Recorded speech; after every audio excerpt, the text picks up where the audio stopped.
not sure whether you can't see that board very well, but bloody strip lights right over the formula. Doesn't matter.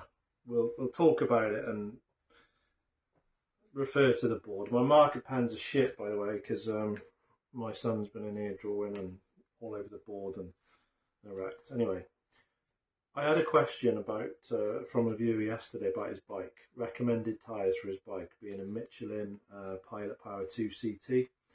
And he said that this new pair turned up, and it opened up a bit of a rabbit hole that he's never really thought of before. CBR, I think, 650. He said his rear tyre had a load rating of 73, which is 365 kilograms, and the front tyre had a load rating of 58, which is 236 kilograms. And he was like, awesome, you know. So those are tyres that are recommended by Honda and Michelin. And the problem is, he said his bike weighs 207. Have I written that down? I think he said, yeah, he's 207. And the problem is, how can the front load, he said, rating only be 236? Is he only allowed to weigh 29 kilograms and never exceed 1G braking force or a braking force greater than 0? He's like, I don't get it. How can the load rating be so close to the weight of the bike? And obviously, you know, he understands that the bike's weight is kind of spread and it's rear biased slightly. But what he's saying is, under braking, the tyre will vastly exceed 236 kilograms, especially with his weight of 100 kilograms.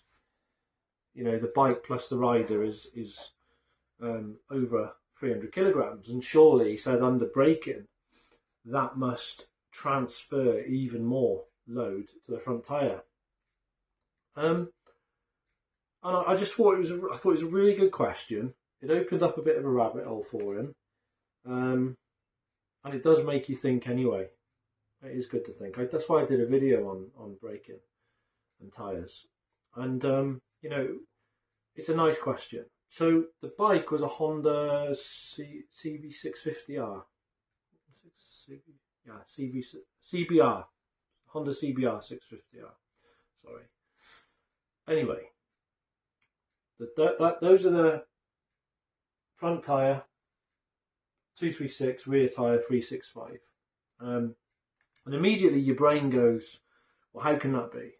You know, and that's what he said. He's saying, you know, add a rider, add fuel, add gear, and under braking, surely the front tyre sees way more than 236 kilograms. And it sounds completely logical, doesn't it? When you sort of like think about it like that. Now, the important bit for me here is that a static load, it's just a pure static load, straight down, static load on the tyre, is not the same as dynamic force. It's a different thing altogether. And that changes everything. Changes the whole output of that question. You see, your bike, as he says, doesn't sit 50-50 front and rear. Most sports bikes are rear biased. So you've got slightly more percentage of mass, weight. 45 to front, 55 to rear, roughly. So if the bike, the fuck is that? Sorry, so if the bike plus the rider equals about 307 kilograms, the front tyre is only carrying around 138 kilograms. If you times that total weight by the percentage difference, you're 45 and you're 55. The rear carries about 169 of the 307 kilograms. So already, even before braking, both tyres are well under their rated loads. Now comes the interesting part. So obviously braking transfers load, but it's not a static load, is it? Down. Braking transfers load forward, and that's just pure physics. The formula for weight transfer is delta W equals H over L times M times A. H is the height of the centre of gravity, 0.6 metres. Excuse me. L is your length, that's your wheelbase, and mass is your total mass. And acceleration is your braking force. Not acceleration in this instance, that'll be like your retardation, so your stopping force. When you brake hard, inertia wants to keep the bike and the rider moving forwards. So the bike rotates slightly around the front wheel, around the front axle, under braking, and the load transfers onto the front tyre. And that's why the forks dive down. So if we estimate some realistic numbers for the CBR, CBR, 307 kilograms total mass. Centre of gravity on the rider on that bike is about 0.6 metres high. About that. It's approximate. I looked it up. It's around that. The wheelbase, the length, is about 1.5 metres. And hard braking at around 1G is 9.81 metres per second squared. Let's say approximate. Well, that's what it is, 9.81 metres per second squared. That gives us around 124 kilograms of weight transfer, meaning the front tyre might briefly see around 262 kilograms during very hard braking. 262. And that's the moment everyone panics because the tyre's only rated at 236. But here's the misunderstanding. Okay, so the tyre load, the tyre load rating. That's not the point where the tyre explodes into smithereens. It's a certified continuous operating load, and that's like under what they call it, like test conditions, controlled test conditions. And there's a very important difference. Manufacturers build in massive safety margin, safety factors. And it's not to say that we should exceed them massively just to test things, but they build in massive safety margins. Otherwise, every sports bike on earth would destroy front tyres every time somebody grabbed a handful of brake and panic stopped. Tyres constantly experience forces, I would say, above their nominal load rating. You know, you think about when that might occur, like hard braking, you might hit a big fuck off pothole, bumps in the road. If you can pull wheelies, I can't, if you're brave enough. When you land in a wheelie, massive transfer of energy. Cornering, acceleration, track riding, fucking Isle of Man TT, Northwest, the Northwest 200. Anyway, we digress. The key thing is those loads are dynamic, not static, and they're temporary, not continuous. What else? I don't know. Well, I mean, during braking, the tyre... standing here, I've got nothing, got bloody socks on and a hard wooden floor. During braking, the tyre, it's not just dealing with downward force, as I say, it's dealing with horizontal braking force as well. So the tyres see like a combined force vector, if you know how much you know about vectors, but it's not it's a combined force vector. It's not like a static downward force. The tyre carcass is specifically like designed. It's engineered for it, which kind of leads us into the friction part of the physics, I guess. The tyre itself under braking, it creates the braking force through friction. If you've heard about mu, F equals mu times n. Force equals mu times n. What's mu times n? Well, mu, it's called, is the coefficient of friction. And n is the normal force. So basically how hard the tyre is pushed onto the road. And then as braking transfers more load onto the front tyre, n increases.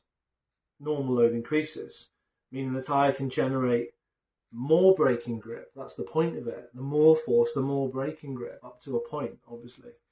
And that's why front brakes front brakes, they do most of the stopping as such, you know. More front brake load equals more available grip, to a degree. To a degree before you all jump on me. Now, the rear tyre has a much bigger load rating because under acceleration, luggage, pillions, you know, touring loads and bumps, the rear tyre often carries a more sustained load. It generates more heat, and heat's the killer. Heat is the real killer of tyres, not just one hard braking event. I say it's the killer of tyres. Yeah, we'll get into that. But what actually destroys tyres is underinflation, overheating, continuous overloading, high speed heat build-up, carcass fatigue, and that really, like, tyre pressure is more important than anything. It matters massively, tyre pressure, on a bike, well, on a car as well, obviously, but I don't care about cars. You know, low pressure means more sidewall flex. It means, you know, more flex means more heat, and heat destroys tyres. Not simply the force exceeded 236 kilograms for half a second. You know, and this is why tyre load ratings are also linked to speed ratings. So a tyre might safely handle a huge load at lower speed, but at high speed, the heat build-up becomes enormous. So the really simple answer is this: your front tyre rating, get this right, your front tyre rating does not mean anything above 236 kilograms instantly fails. And I'm not saying go ahead and do it all the time, and you know, but it just doesn't mean that it instantly fails once it exceeds that. It means the tyre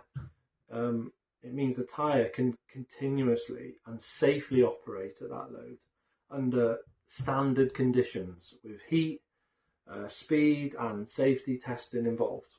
During braking, tyres experience temporary dynamic loads, not static loads, dynamic loads, and they're completely expected by the engineers who design the tyres.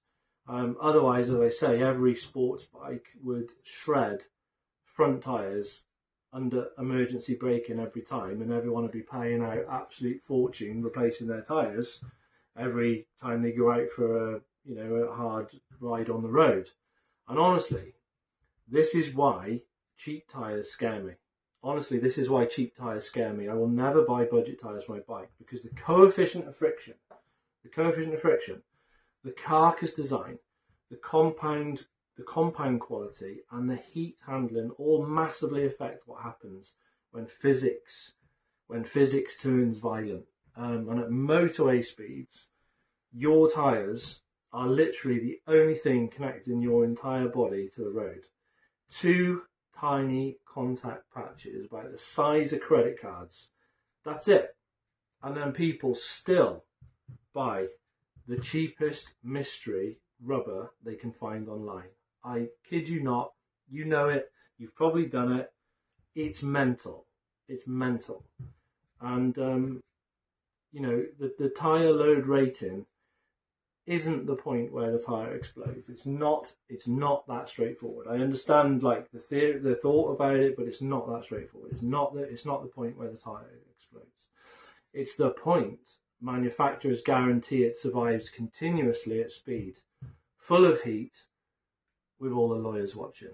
But yeah, anyway, hope that makes sense to the chap that asked the question. I can't remember who it was, but yeah. Thanks for listening to me rant on about tyres, about grip, about load, and about a load of nonsense.